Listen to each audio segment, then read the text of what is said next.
আসসালামু আলাইকুম। আমার পরিবারে আপনাদের আরো একবার স্বাগত জানাচ্ছি। আশা করছি সবাই ভালো আছেন। আলহামদুলিল্লাহ, আমরাও ভালো আছি।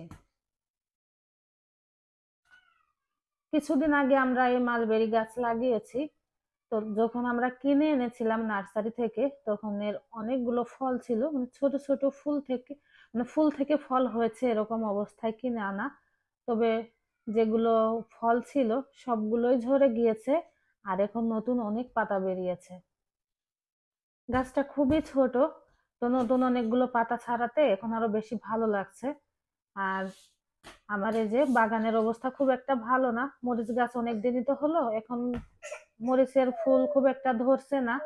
আর তার সাথে পাতাগুলো একটুখানি নোংরা হয়েছে, যেহেতু গাছের পাতাতে পানি কখনো ওরকম ভাবে দেওয়া হয় না।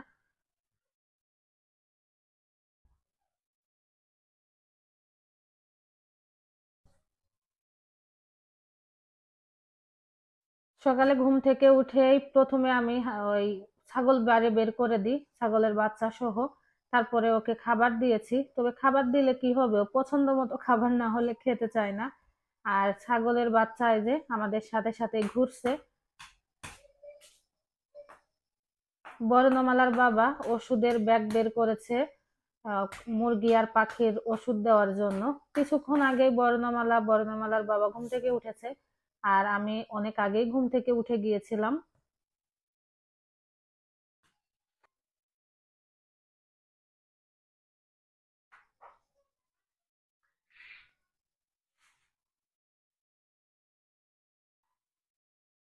প্রতিদিনকার মতো আজকেও সকালবেলায় যে মুরগির ঘরে চট তুলে দেবে, তার সাথে পাখির ঘরেও তো এখন পলিথিন দেওয়া হয়, মোটা যে পলিথিনটা পাওয়া যায়, কাগজ ওইটা। তারপরে মুরগির খাবার, পানির সাথে ওষুধ মেশানো, বিভিন্ন রকম কাজকর্ম তো থাকেই। তবে আমার আজকে সুবিধা হয়েছে কি, সকালের রান্না, সকালের জন্য খাবার রান্না হয়েছে।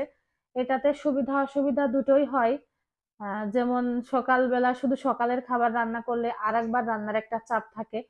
আর যদি সকালবেলা রান্না সহ দুপুরের রান্না করি তাহলে কিন্তু অতটা ঝামেলা হয় না। তো যাই হোক, প্রতিদিনই তো আর একরকম হয় না। তো সকালের জন্য আজকে আমি খিচুড়ি রান্না করেছি। আর ছাগল ছানা দেখুন, বর্ণমালার বাবা পানি আর ওষুধ মেশানোর জন্য সিঁড়ির উপরে যে বালতি রেখেছিল, সে নাচতে নাচতে ফেলে দিল। একে নিয়ে হয়েছে এক জ্বালা, মানে যতটা ভালো লাগে ততটা বিরক্তও করে।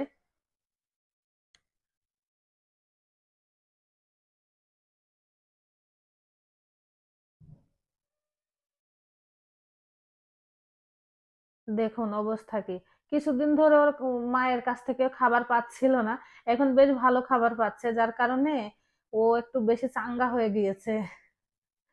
আর এখন আরেকটা সমস্যা হয়েছে, আমাদের যেহেতু বারান্দায় একটা বিছানা আছে, সেই বিছানার উপরে সে শুয়ে থাকে।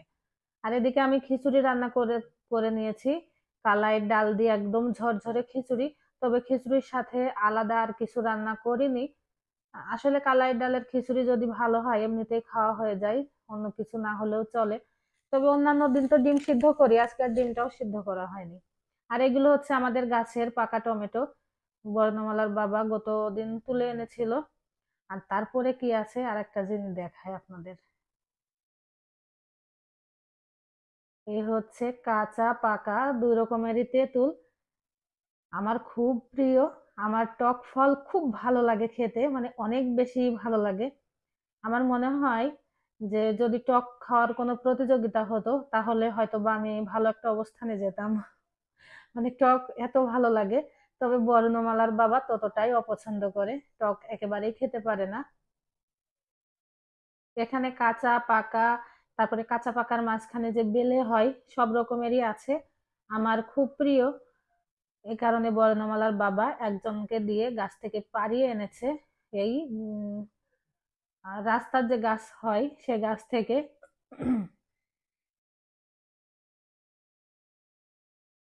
আর এদিকে বর্ণমালার বাবার যে কাজ, সে কাজ শুরু করেছে ওষুধ মেশানো পানির সাথে।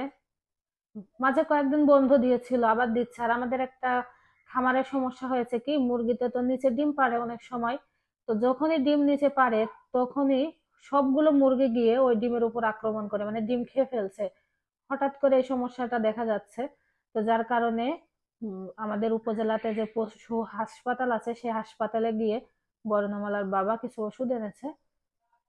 আর মাঝে মধ্যে ওখানে যাই, যেহেতু আমাদের খামার বড় করার একটা চিন্তা চেতনা আছে, এজন্য মাঝে মাঝে পরামর্শের জন্য যাওয়া হয় বর্ণমালার বাবার। তো ওষুধটা দিয়ে বেশ উপকার হচ্ছে, এজন্য আজকেও দিয়ে দিচ্ছে। আর আমি এদিকে এই যে টমেটো গুলো আপনাদেরকে দেখালাম সেগুলো পানি দিয়ে হালকা একটু ভাপিয়ে নিয়েছি। এখন ঠান্ডা হয়ে গেলে আমি এটা থেকে যে টমেটোর রসটা বের করে নেব। আর রাইস কুকারের ভিতরে আমি তেঁতুল সিদ্ধ করে নিয়েছি, হালকা করে সিদ্ধ করলাম। এখন ঠান্ডা করে নেব।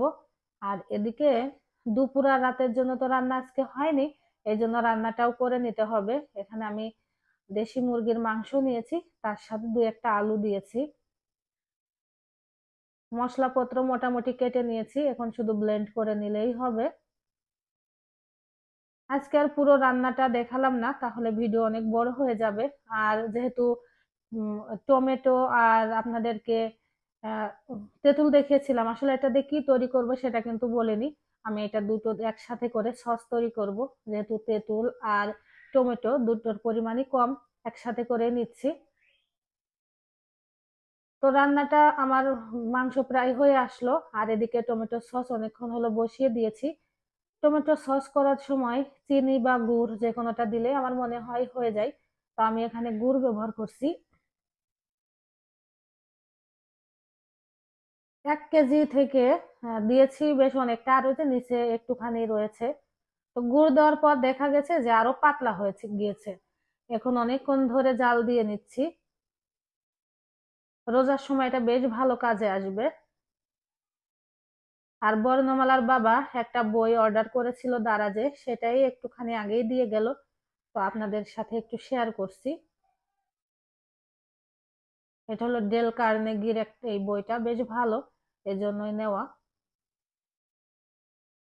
আর টমেটো আর যে তেঁতুলের সস তৈরি করছে এটা মোটামুটি হয়ে এসেছে।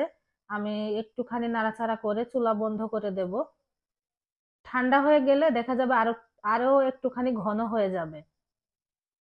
এটা রোজার সময়ে বিভিন্ন রকমের যে ভাজা পোড়া খাওয়া হবে তার সাথে খাইতে বেশ ভালো লাগবে, এজন্যই মূলত বানানো। তো ঠান্ডা হয়ে গিয়েছে এই টমেটোর সস। এখন আমি একটা জারের মধ্যে নিয়ে নেব। আর দেখুন হয়েছেও কিন্তু অনেকটা। আর এই যে এদিকে মুরগির মাংস রান্না হয়েছে, একটু মাখা করে রান্না করেছি।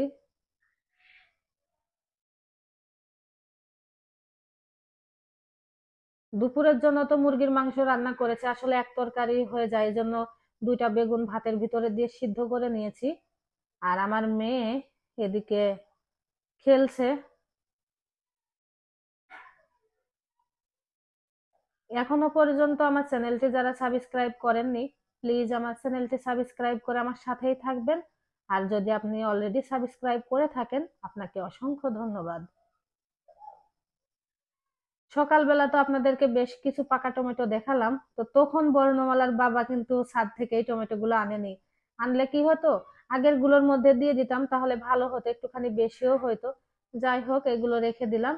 এখন একটা জারে ভরে নেওয়ার পালা, পুরোপুরি সুন্দরভাবে ঠান্ডা হয়ে গিয়েছে।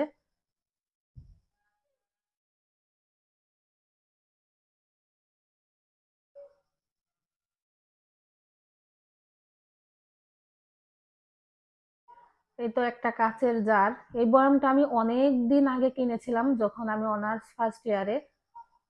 তখন এটা কেনা, অনেক বছর হয়ে গেল, তবে কোনো সমস্যা আলহামদুলিল্লাহ এখনো হয়নি।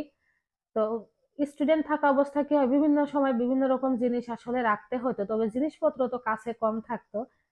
তো তখন আমি এই জারটা একটা মুদি দোকান থেকে কিনেছিলাম 40 টাকা দিয়ে। আমার মনে আছে, আসলে ওই সময় এই কয় টাকা দাম ছিল কিনা আমি তাও জানি না। তো অনেকগুলো জিনিসপত্র নিয়েছিলাম, তার সাথে এই জারটা দিয়েছিল, বলেছিল যে 40 টাকা দিলেই চলবে। তো জারটা এখনো আমার কাছে আছে, বেশ ভালোই আছে। আর এই একটা জার নিয়েছি, কিন্তু আমার সস তো অনেকখানি হয়েছে। তো এই একটা জারে তো আর ধরলো না, হাতের কাছে আর একটা জার খুঁজে আর পাচ্ছি না, কাজের সময় অনেক এরকম হয়ে যায় মাঝে মধ্যে আমার। কোনটাতে রাখি কোনটাতে রাখি। পরে এই বয়ামটা নিয়েছি, দেখুন বিশাল বড় একটা বয়াম। তো পরে গিয়ে অবশ্য এটা পাল্টে আরেকটা জার বের করে সেই জারে রেখেছি ফ্রিজে। তো ওই তৎক্ষণাৎ এটাতে রেখেছিলাম, এভাবেই আপনাদের সাথে শেয়ার করলাম। আজকের ভিডিওটি এ পর্যন্তই। আপনাদের কেমন লাগলো কমেন্টে জানাবেন। আসসালামু আলাইকুম।